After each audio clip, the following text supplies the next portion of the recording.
Now, for some insights into President Xi Jinping's 2025 New Year message, let's talk to Mr. Wang Huiyao, the founder of the Center for China and Globalization. Happy New Year, Mr. Wang. Well, in his message, President Xi reviewed China's achievements in 2024, such as gains in high-quality development and efforts in boosting new quality productive forces. And he also vowed to complete the 14th five-year plan. So what do you think are China's priorities for economic development in 2025? Yes, I think Xi's speech was quite encouraging and quite stimulating as well, because basically he summarized what has been achieved in 2024. And also he highlighted that in 2025, we are going to continue to finish the 14th five-year plan. But also in his speech, you can see he has attached great importance to the livelihood of the people, also to the new productive forces. And he actually emphasized that we have achieved a lot of that progress in 2024. Like, for example, China has embarked on over 10 million EV cars, and also China has achieved many breakthroughs in science and technology, and also landed on the back of the moon, and many of those achievements. So I think 2025 is that despite of the turbulence and challenges of a different environment, and also because of the economic structures, China actually going to continue to forge ahead of its policy that has been set at the 20th Party's Congress third plenum. So that was really the key message he's giving. This speech is very very condensed. Lots of information, lots of encouraging words, and a lot of basically down to earth, touch the hearts of the people that affect the daily life, and for example, the schooling, childcare, healthcare, all the looking for young people for jobs. The president should touch all those things. So I think it's really very assured that next year, 2025, this year actually, we're starting actually another year of 2025. We just finished the first quarter of the century.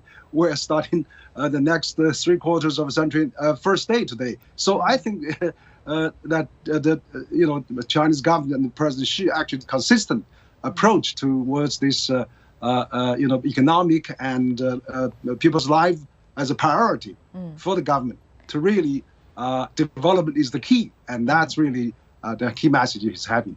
Right, as what you said, indeed, he touched upon a lot of very, very specific, real issues in terms of people's sense of gains and happiness, such as the increased pensions and lowered mortgage rates, expanded cross-regional medical services, etc., etc.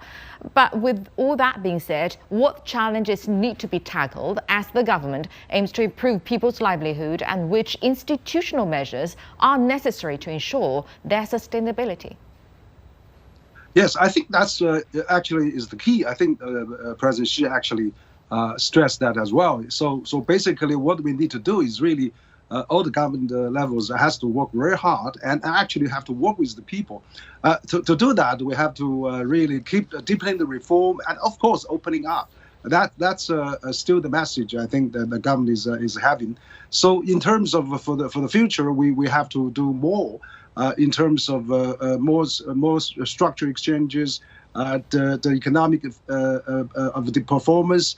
President Xi particularly mentioned in his this annual New Year speech of high quality productive forces, high quality growth as well. So let's do the high quality growth.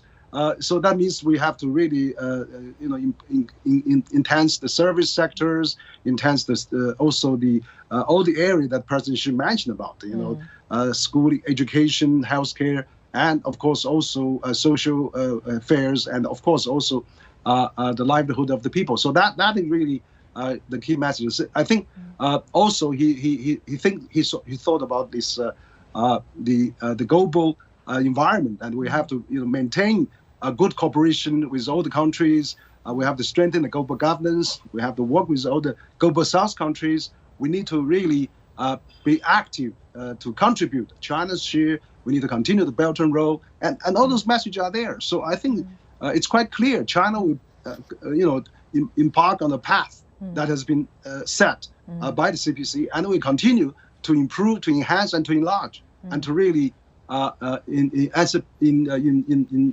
unleash the more productive powers and forces for the coming year.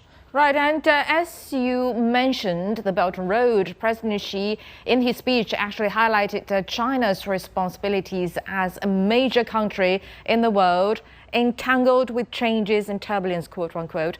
How do initiatives like the Belt and Road and his concept of community with a shared future reflect China's sense of responsibility as a major country, especially in the very, to be fair, very chaotic world nowadays? Absolutely. I think that President Xi actually said very well. I mean, he said that I think the later part of his speech, China is a major country and also play major responsibility. But also, he really thinks that all the countries should work together, and then we should really looking for cooperative measures, and we should really work together. China has worked well with. In the past, for example, President mentioned about China successfully participated in the BRICS summit, and the Shanghai Cooperation Summit, also G20s and the APEC, and of course FOCA, and also quite a number of international forums that China actively participated in leading that. So basically, the message is very clear. China wants to be a friendly, peaceful environment builder. And China wants to be really a global prosperity promoter, and China wants to be really a safeguard of the better future for the mankind. So that's really, I think, the message is there. Really, China wants to really do the good things for the world, and then really inviting everybody to join hands together. And particularly, China is really willing to do more. For example, 2024, China has lifted almost 40 countries. Least developing countries' tariff to China. That's incredible. While other countries increasing tariff, China is reducing to zero for 40 countries.